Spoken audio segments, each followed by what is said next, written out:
สิพามาเบิ่งความคิดเผด็จการหัวหุนแห้งมันเป็นแนวใดพี่น้องเบิ่งจากโปรไฟล์ก็ฮู้แล้ว อืมพวกกูติดตามมึงตลอดลูกแรงตีมือปฏิการอืมกำจัดอย่างเดียวหรือว่าปิดอย่างเดียว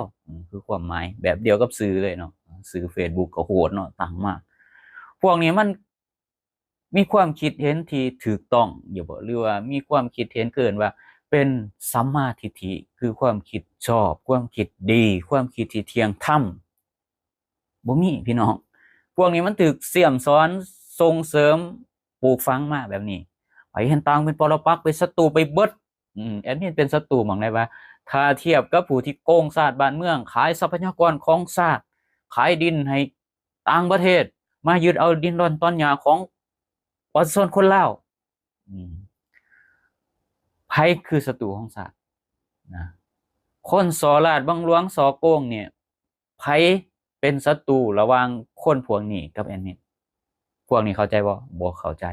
ขอแต่ว่าไผวิจารณ์การโกงชาติบ่ได้เป็นศัตรูเบิดต้องกำจัดโอ้ความคิดหัวมันแห้งเลยพวกนี้มันหูอยู่ว่าความคิดของมันผิดมนุษย์มนาผิดปกติ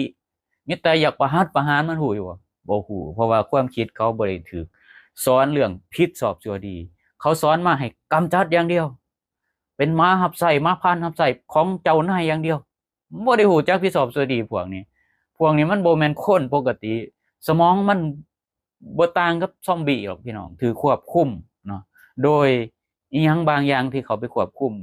คือซอมบี้นั่นแหละพี่น้องคืออาจสิมีเสือราบางอย่างเนาะที่เขาไปควบคุมสมองเป็นปรสิตเนาะคอยเฮ็ดให้สั่งการให้เฮ็ดแนวไหนนี่เฮ็ดความชั่วอิหยังแอดมินนี่บ่ได้ง่ายคือ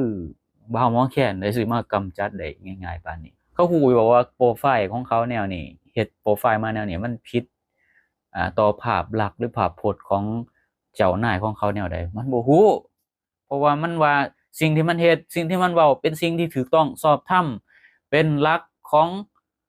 สัมมาทิฏฐิมันคิดแนวนี้แต่แท้ที่จริงแล้วมันคือมิจฉาทิฏฐิเป็นอวิชชาเป็นมารพี่น้อง